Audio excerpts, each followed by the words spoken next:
৩০ April দেশের প্রধানমন্ত্রী নরেন্দ্র মোদী ঘোষণা করেছেন জাতি গণনা করবে দেশের সরকার। কেন্দ্রীয় মন্ত্রিসভায় এই বিষয়ে সিদ্ধান্ত হয়েছে। দেশের সরকার জাতি গণনার কথা ঘোষণা করতেই দেশের রাজনৈতিক দলগুলি এ নিয়ে শুরু করেছে নোংরা রাজনীতি। প্রদেশ কংগ্রেসের বিভিন্ন সেলের নেতারা বলেছেন, জাতি গণনায় কোন কোন বিষয়ের উপর জোর দিয়েছে সরকার তা ঘোষণা করতে হবে। এর পরিপ্রেক্ষিতে প্রদেশ বিজেপি সভাপতি রাজীব ভট্টাচার্য পাল্টা কংগ্রেসকে কটাক্ষ করে বলেছেন, জাতি গণনার বিরোধিতা করেছিল কংগ্রেস, বিজেপি নয়। এখন তারা আবারও জাতি গণনার বিরোধিতা করছেন। শুক্রবার দলের রাজ্য কার্যালয়ে এই কথা বললেন রাজীব ভট্টাচার্য। তিনি বলেন, দেশের প্রধানমন্ত্রী ঘোষণা করেছেন জাতি গণনা হবে, এর জন্য প্রধানমন্ত্রীকে তিনি ধন্যবাদ জানান। পাশাপাশি তিনি বলেন, দেশের সরকার 2011 সালের পর থেকে আর জনগণনা করছে না। কংগ্রেসের সময়ে জনগণনা হলেও জাতি গণনা করেনি। পরবর্তী সময় বলেছিল জাতি গণনা হবে না, সার্ভেও হবে। শেষ পর্যন্ত সেই সার্ভেও হয়নি।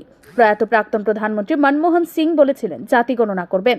সেই সময় কংগ্রেসের মন্ত্রী পি চিদাম্বরম জাতি গণনার বিরোধিতা করেছেন।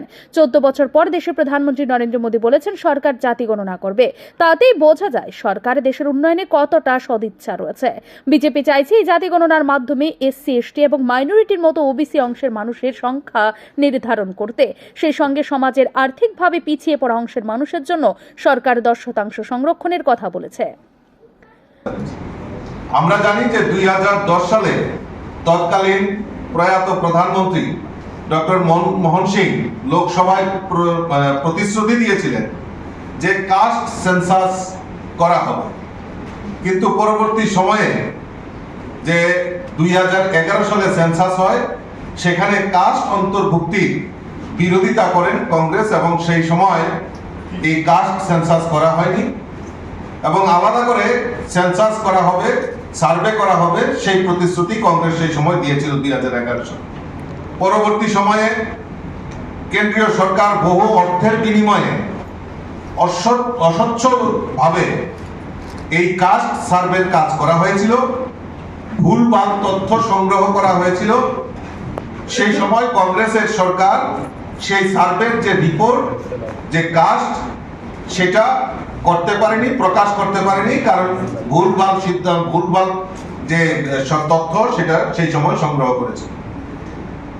আমরা বিশ্বাস করি এই যে কাস্ট জনগণনা অর্থাৎ এই যে সেন্সাস, এই সেন্সাসের ফলে আমাদের কেন্দ্রীয় সরকার যে সিদ্ধান্ত নিয়েছে সেখানে দেখা যাবে যে অতদিন যারা আমরা এসটি, এসসি ছিল, এখন নতুন করে ওবিসির যে সংরক্ষণ এসছে, যে ওবিসির সম্প্রদায় কত রয়েছে তারও একটা পরিসংখ্যান সরকারের কাছে অন্তর্ভুক্ত হবে।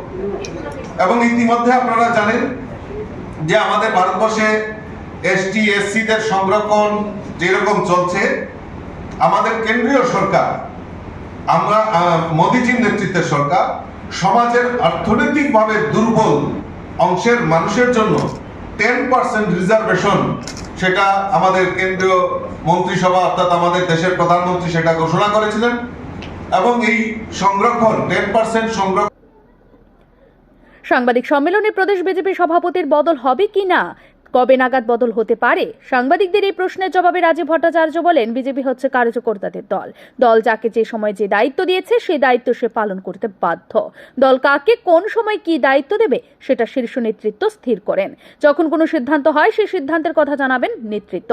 সাংবাদিক সম্মেলনে উপস্থিত ছিলেন প্রদেশ বিজেপির মিডিয়া সেলের ইনচার্জ সুনীত সরকার। ভারতীয় জনতা পার্টি একটা নীতিনিষ্ঠ পার্টি এবং তার সুনির্দিষ্ট রাজনৈতিক পরিমণ্ডলে দল কাকে কোথায় দায়িত্ব দেবে সেটা কেন্দ্রীয় নেতৃত্ব স্থির করে এবং সেখানেই সিদ্ধান্তের মাধ্যমেই পরবর্তী সময়ে সবার সামনে রাখা হবে।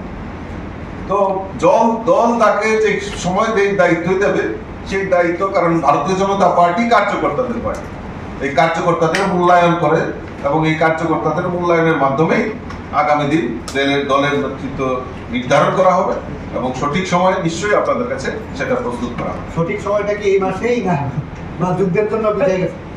ধন্যবাদ। ব্যুরো রিপোর্ট, ঋদ্ধি নেটওয়ার্ক।